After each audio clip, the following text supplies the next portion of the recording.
मसीह के मधुर नाम में आप सबको सलाम। परमेश्वर का हम धन्यवाद देते हैं इस सुंदर समय के लिए। आइए हम खुदावंद के कलाम में से पढ़ते हैं। आइए अपनी इबादत को हम शुरू करें। खुदा बाप, खुदा बेटे, खुदा बागुरु के नाम में आमीन। ज़बूर नंबर 99 परमेश्वर के वचन में से हम कुछ आयतें पढ़ेंगे। पहली दो आयतें। यहोवा राजा हुआ है, देश देश के लोग कांप उठे। वो करूबों पर विराजमान है, पृथ्वी डोल उठे। यहोवा सिय्योन में महान है और वो देश देश के लोगों के ऊपर प्रधान है। परमेश्वर के वचन के पढ़े सुने जाने पर अपनी आशीष बख्शे, आमीन। आइए हम अपने सिरों को खुदावंद की हुजूरी में झुकाते हैं, दुआ करें।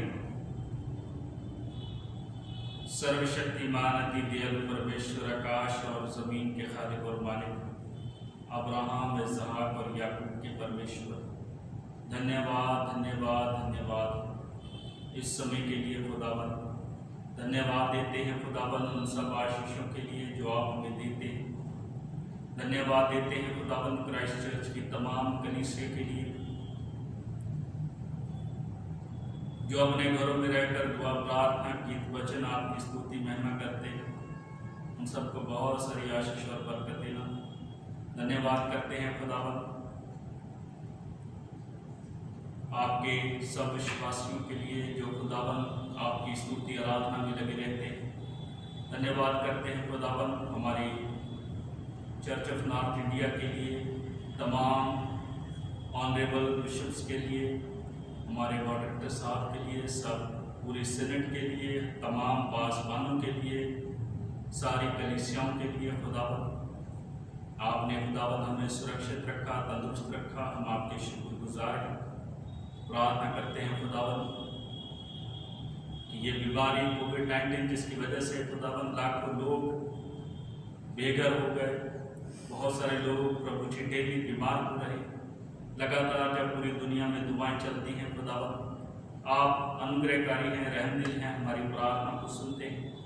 एक एक बीमार को खुदावंद जगह कीजिए ताकि वो तंदुरुस्त होकर सलामती से अपने घरों को लौटे और खुदावंद आपके नाम को महिमा, इज्जत और जलाल देने वाला हो सके। हम प्रार्थना करते हैं खुदावंद उन बीमारों के लिए जो समय में बीमार चल रहे हैं, दुखी और परेशान हैं, गंभीर हैं, उदास हैं। आप शांति दाता हैं, दयावान परमेश्वर हैं। अपनी दया, अपनी कृपा सब बीमारों पर बनाए रखिए ताकि सब लोग चंगे हो जाएं, तंदुरुस्त होकर सलामती से अपने घरों को लौटे और आपके नाम को महिमा, इज्जत और जलाल दें। हम दुआ करते हैं खुदावंद इसी तरह से सब जवान बच्चों के लिए, छोटे बच्चों के लिए जो खुदावंद इन दिनों ऑनलाइन स्टडी करते हैं, उन सबके भी साथ होना, उन सबके भी निगहबान होना, उन्हें भी हर एक खतरे, खौफ से, परेशानी, बीमारी, वायरस से बचाना खुदावंद, ताकि पूरी मेहनत और ईमानदारी से अपनी पढ़ाई करें और खुदावंद कामयाब हो, हमेशा सुरक्षित रहें। हमारे मित्रों के लिए, हमारे दोस्तों के लिए, हमारे रिश्तेदार बहन भाइयों के लिए जो हमसे दूर हैं, उन सब के लिए भी इल्तिजा करते हैं, दुआ करते हैं कि खुदावंद उन्हें भी सुरक्षित रखना, तंदुरुस्त रखना। आज तक आपने हमें संभाला, हमारी ज़रूरतों को पूरा किया, आगे भी खुदावंद हमें संभालना, हमारे निगहबान होना। दुआ करते आज की इबादत के लिए जो भी गीत वचन हम गाते हैं उनसे हमें आत्मिक आनंद मिले और जो कलाम सुना जाए वो हम सब के लिए हो और हम सब की आत्मिक उन्नति के लिए हो। प्रार्थना आपके प्रिय पुत्र यीशु मसीह के नाम से मांगते हैं, आमीन। आइए हम परमेश्वर की महिमा के लिए गीत गाएंगे। 134 नंबर गीत। हम यीशु मसीह के चेले हैं, दुनिया में धूम मचा देंगे।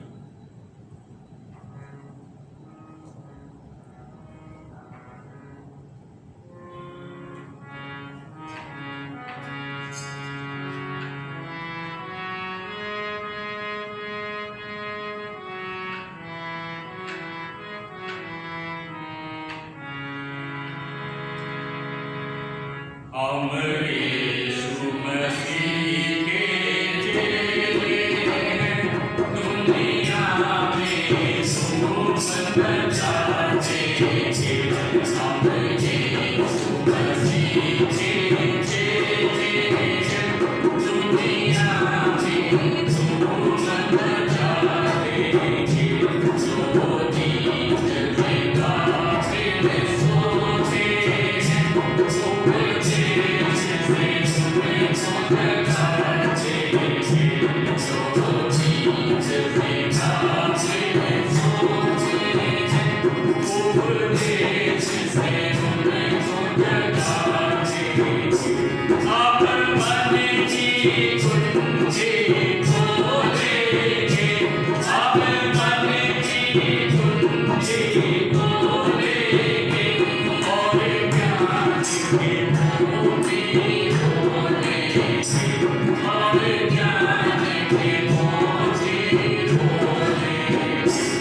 आइए हम खड़े होंगे और पवित्र परमेश्वर की पवित्र इंजील में से हम सुनेंगे संत मत्ती रचित सुसमाचार उसका 9 अध्याय और उसकी 35 आयत से लेकर उसके 10 बाब की 16 आयत तक। मिलकर कहेंगे, ऐ यीशु मसीह तेरा जलाल। यीशु सब नगरों और गांवों में फिरता रहा और उनके आराधनालयों में उपदेश करता और राज्य का सुसमाचार प्रचार करता और हर प्रकार की बीमारी और दुर्बलता को दूर करता रहा। जब उसने भीड़ को देखा तो उसको लोगों पर तरस आया, क्योंकि वे उन भेड़ों के समान जिनका कोई रखवाला न हो, व्याकुल और भटके हुए से थे। तब उसने अपने चेलों से कहा, पक्के खेत तो बहुत हैं पर मजदूर थोड़े हैं, इसलिए खेत के स्वामी से विनती करो कि वो अपने खेत काटने के लिए मजदूर भेज दें। फिर उसने अपने 12 चेलों को पास बुलाकर उन्हें अशुद्ध आत्माओं पर अधिकार दिया कि उन्हें निकाले और सब प्रकार की बीमारियों और सब प्रकार की दुर्बलताओं को दूर करें।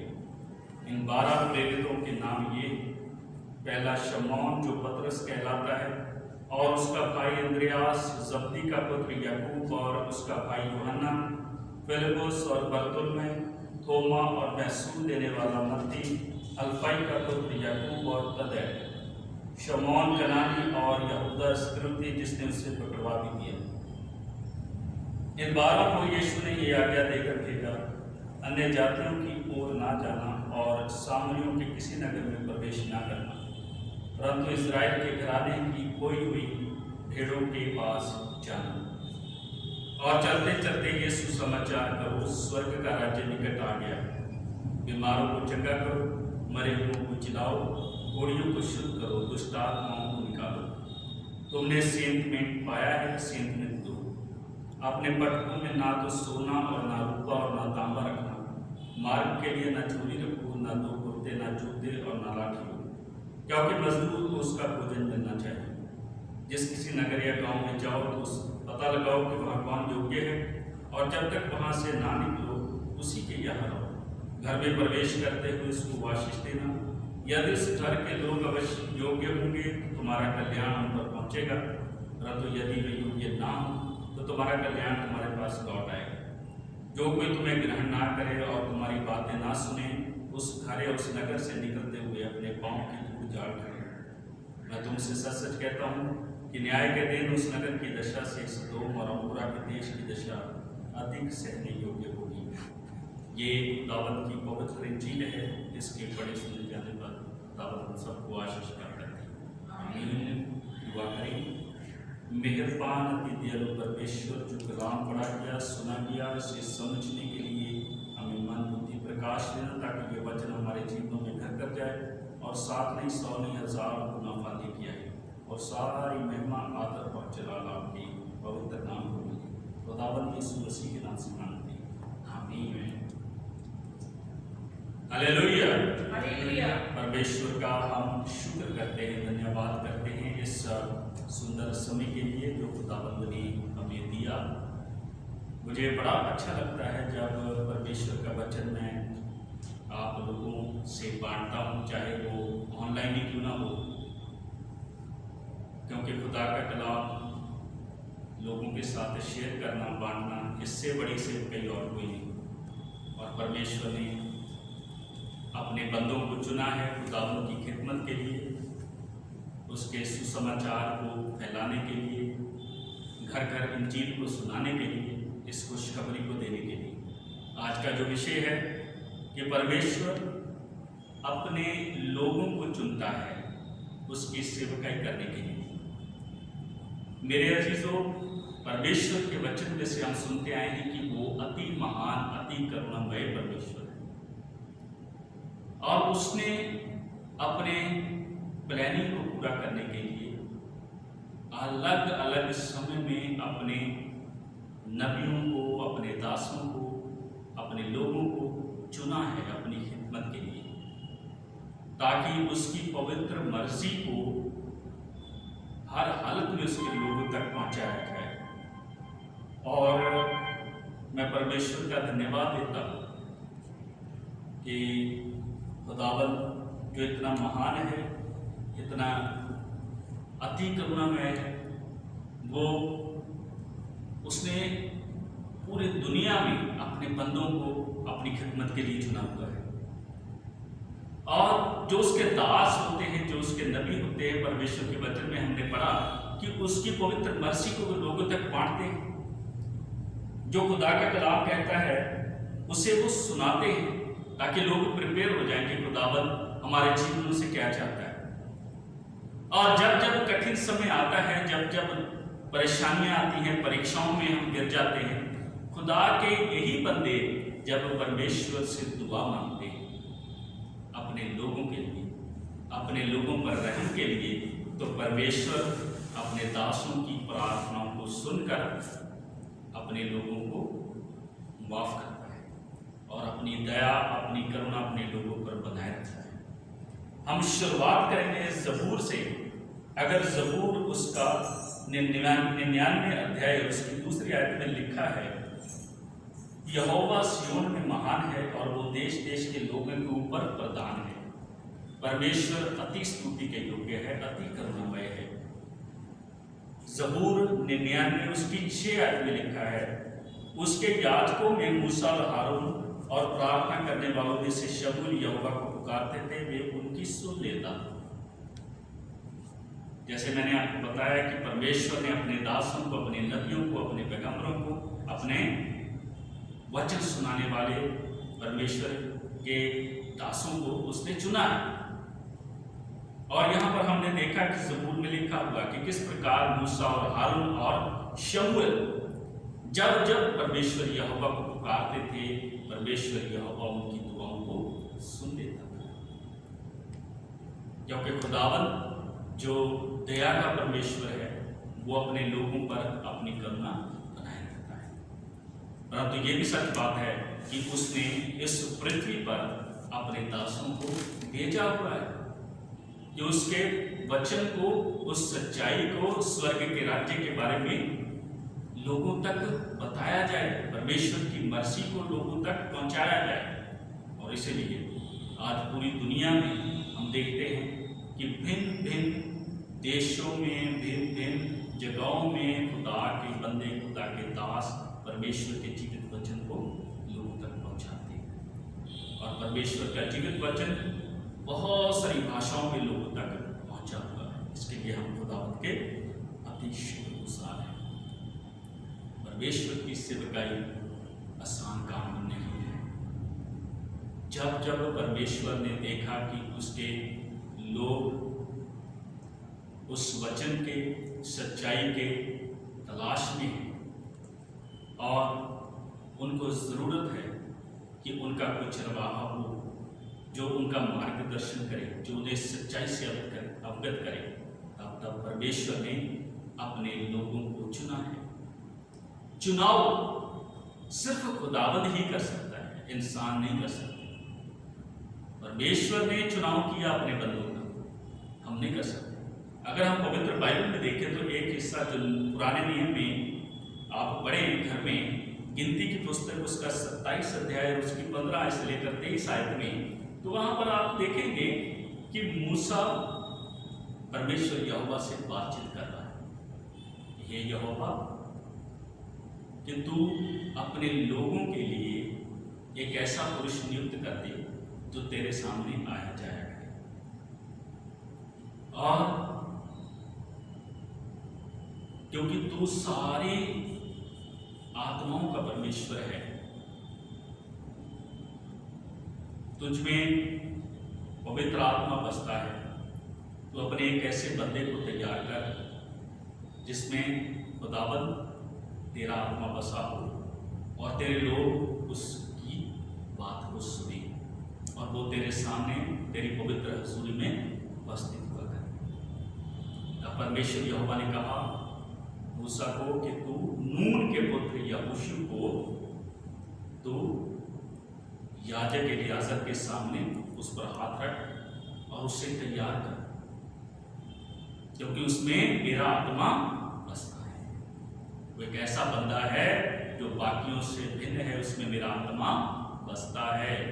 और मेरे लोगों को बोल जाकर कि वो यहोशू की बात को माना करें। वो मेरे सामने उपस्थित रहेगा और मैं अपने जो भी बातचीत तुमसे करना चाहूँगा अपने दास यहोशू के द्वारा तुम्हारे संग बातचीत किया करें।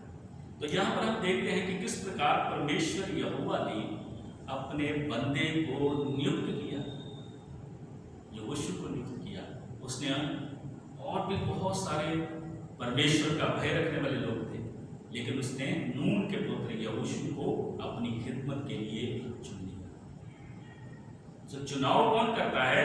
परमेश्वर चुनाव करता है, इंसान कभी भी चुनाव नहीं करते। मूसा जो इज़राइलियों की गवाही करता था परमेश्वर की पवित्र हजूरी में रहकर, उसने परमेश्वर यहोवा से दुआ मांगी कि हे परमेश्वर, तेरी मर्जी पूरी हो, तू ही अपने लोगों की उनकी अगुवाई के लिए और अपनी पवित्र उपस्थिति को लोगों के साथ जाहिर करने के लिए एक बंदे का चुनाव कर। उसी तरह ही अगर हम नए नियम में देखें तो प्रभु यीशु मसीह ने भी अपनी सेवकाई को बढ़ाने के लिए, जब वो लोगों की तरफ देखते थे, जब वो बीमारों को चंगा करते थे, दुष्ट आत्माग्रस्त लोगों को शिफा देते थे, उन्हें नया जीवन देते थे, कोड़ियों को शुद्ध करते थे, तो बहुत सारे लोगों को देखते थे वो ऐसी भेड़ों के समान दिखाई देते थे जिनका कोई भी चरवाहा ना हो। और प्रभु यीशु मसीह को देखकर उन पर तरस आता था। अब खुदावंद ने कहा,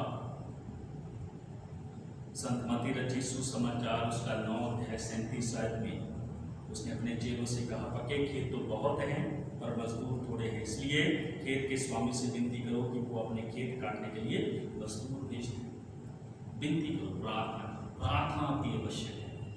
वहाँ पर भी पुराने अहदनामे में भी हमने देखा कि मूसा परमेश्वर से प्रार्थना करता है, खुदावंद तेरी मर्जी पूरी हो, तू ही चुनाव कर। यहाँ पर भी प्रभु यीशु मसीह ने कहा कि खेत के स्वामी से विनती करो। और परमेश्वर ने, खुदावंद यीशु मसीह ने अपनी पिता की मर्जी को पूरा करने के लिए, अपनी सेवकाई को लोगों तक बढ़ाने के लिए, स्वर्ग के राज्य के बारे में लोगों को बताने के लिए अपने शिष्यों का चुनाव किया, 12 चेलों का चुनाव किया। और ना सिर्फ उनका चुनाव किया बल्कि उनको अधिकार भी दिए, उन्हें कहा कि तुम लोगों के बीच में जाओ, जो तुम्हारी बात को माने, जो तुम्हें ग्रहण करे वो मुझे ग्रहण करते। तुम घर घर में ना जाना, जिस घर में जाना उसी घर में रुकना और उनको एंटर होते ही आशीष देना। रास्ते में अपने लिए, मार्ग में अपने लिए ना चूली रखो, ना कुर्ते रखो, ना जूते रखो, ना लाठी रखो, क्योंकि मजदूर को उसका भोजन मिलना चाहिए। परमेश्वर ने आज्ञा दी। अगर संत मत्ती रचित सुसमाचार उसका 6 अध्याय और उसकी 24 आयत में देखें तो वहाँ पर लिखा है, तुम परमेश्वर और धन की सेवा नहीं कर सकते। परमेश्वर ने अपने दासों को चुना, उन्हें अधिकार दिए, लेकिन उनकी जरूरतों को भी पूरे करने वाला परमेश्वर है, इंसान है। इसलिए हम खुदावंद का शुक्र करते हैं। और प्रभु ने उन्हें आज्ञा दी, अधिकार दिए कि जो तुम्हें ग्रहण करे वो मुझे ग्रहण करता है। संत मत्ती रचित सुसमाचार उसका 10 अध्याय 14 आयत में लिखा है, जो कोई तुम्हें ग्रहण ना करे और तुम्हारी बातें ना सुने, उस घर या उस नगर से निकलते हुए अपने पांव की धूल झाड़ ला। अगर वो आशीष के योग्य हैं तो उन तक आशीष पहुंच जाएगी, अगर नहीं योग्य है तो तुम्हारे पास पहुंच जाएगी। ये परमेश्वर की आशीष है, उसके अधिकार है, उसके दासों, खुदा के बंदे, खुदा के चुने हुए लोग हैं। जब वो आपके लिए दुआएं करते हैं, जब वो आपके लिए प्रार्थना करते हैं, आपको परमेश्वर का वचन सुनाते हैं, तो वो खुद नहीं बोलते, वो परमेश्वर का आत्मा है, उसके आत्मा की अगुवाई में होकर वो परमेश्वर का कलाम आपके साथ बांटते हैं, आपके लिए प्रार्थना करते हैं, परमेश्वर से विनती करते हैं। तो परमेश्वर की कृपा, उसकी दया, उसका अनुग्रह अपने लोगों तक हमेशा बना रहता है। इसलिए परमेश्वर की सेवकाई मेरे अजीजों पवित्र बाइबल में हम देखते हैं। और आगे जाकर प्रभु के दास पौलुस की पहला कुरिन्थियों का 9 अध्याय उसकी 13 से 23 आयत में इसके बारे में बताते हैं। उन्होंने कहा, पहला कुरिन्थियों का 9 बाब उसकी 17 आयत में, क्योंकि यदि मैं अपनी इच्छा से करता हूं तो मजदूरी मुझे मिलती है, और नहीं करता तो भंडारीपन मुझे सौंपा गया है। खुदा के दास, प्रभु के दास, प्रभु के बंदे पौलुस कहते हैं, हर हालत में मैं परमेश्वर का जवाब दूं, भंडारीपन मुझे सौंपा गया है। और सुसमाचार को प्रचार करने से मैं आनंदित होता हूं, क्योंकि ये खुदा का वचन है और हर हालत में खुदा के लोगों तक ये पहुंचना चाहिए। ये हमें जिम्मेदारी दी गई है, हम खुदावंद को जवाबदेह हैं। हर हालत में हमने परमेश्वर को न्याय देना है। इसलिए मेरे अजीजों, प्रभु के दास पौलुस ने कहा कि मैं लगातार ये कोशिश करता हूँ कि ज़्यादा से ज़्यादा लोगों को परमेश्वर की नज़दीकी में लेकर आऊँ। उसी तरह हर एक खुदा के बंदे की यही कोशिश होती है कि वो दुआओं के द्वारा, प्रार्थनाओं के द्वारा परमेश्वर की हुजूरी में ज़्यादा से ज़्यादा लोगों को लेकर आए, उनके लिए दुआ करते हैं। तभी प्रभु यीशु मसीह ने कहा कि तुम अपने सताने वालों के लिए भी दुआ करो, अपने दुश्मनों के लिए भी दुआ करो। खुदा के बंदे, खुदा के चुने हुए लोग हैं मेरे अजीजों, इसलिए हम सबका यही फर्ज है कि हम खुदा के लोगों का पूरा पूरा रिस्पेक्ट करें, आदर करें, उनके साथ मेल मिलाप रखें, उनका कहना मानिए। आखिर में मैं एक और बात कहना चाहता हूँ, इब्रानियों की पत्री उसका 13वां बाब उसकी 17 आयत में, अपने अगुओं की आज्ञा मानो और उनके अधीन रहो, क्योंकि वो तुम्हारे लिए जागते रहते हैं, जिन्हें लेखा देना होगा।